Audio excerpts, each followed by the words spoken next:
You just saw a quick 1 minute glimpse of full experience from base camp to the summit.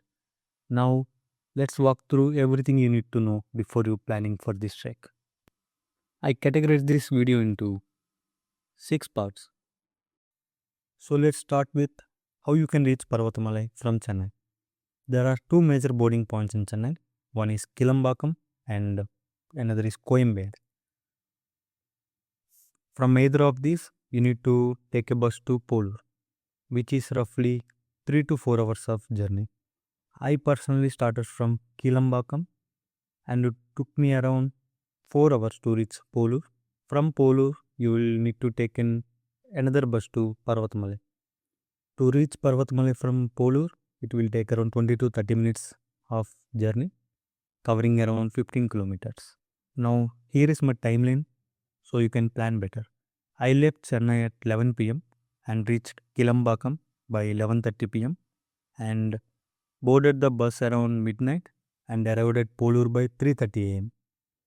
The first bus from Polur to Parvathamalai leaves at 4 am and I reached the trek base camp by 4:30 am.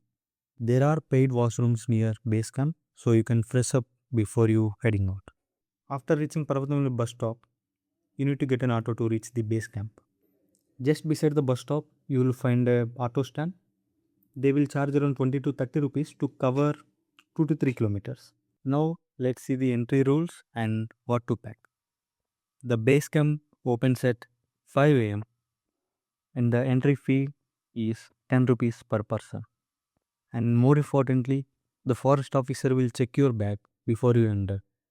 And there are strict rules about no single use plastic. This means no plastic water bottles, no plastic covers, and anything related to plastic. And for water, carry at least 2 liters of water.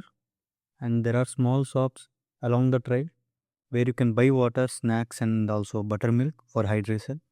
But keep in mind that prices will be higher than MRP, which is totally understandable since they have to carry everything up the hill. And the further you go, the more expensive it gets. So keep this in mind. And also carry some clothes which will cover your arms and legs fully, and also don't forget to apply sunscreen because the sun can get intense in afternoon. Starting point options. You have two options for where you begin your trek.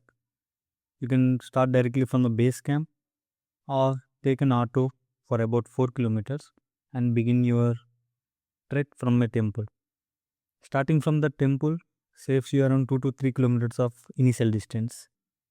Near the temple, there is a free Annadanam. You can have a meal after your trek and it's completely free of cost.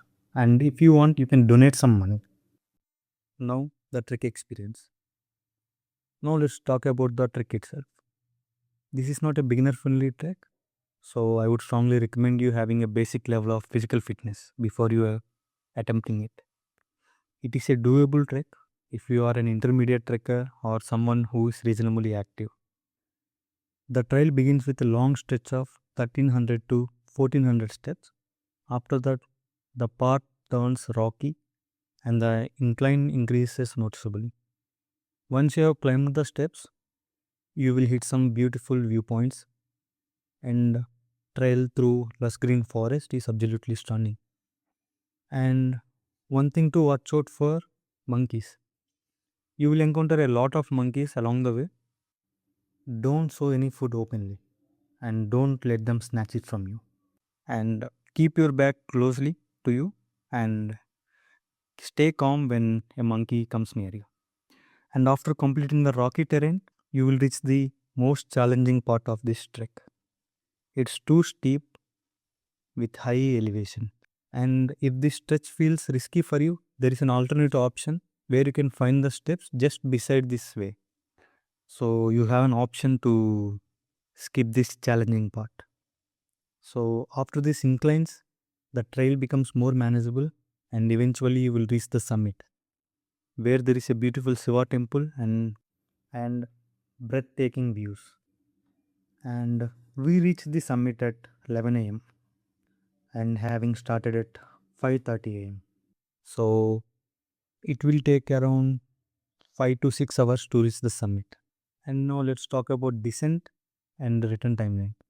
We began our descent by 12 am and reached the temple near the base camp by 2 pm. Took only 2 hours to reach the temple, and after that we had a lunch which is free Annadanam, as I mentioned earlier. It was delicious and honestly it was perfect way to end the trek.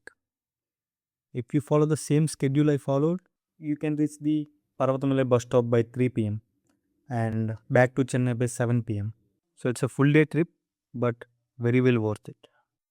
And my final thoughts. Overall, the Parvathamali trek was incredible experience. The forest trail, the rocky climbs, the steps and the viewpoint. If you are based in Chennai and looking for a trek that's accessible, adventurous and close by, Parvathamala is the one. Public transport makes it very convenient and entire experience is well worth the effort. I hope this video helped you to plan your trek. If it did, don't forget to like, share and subscribe.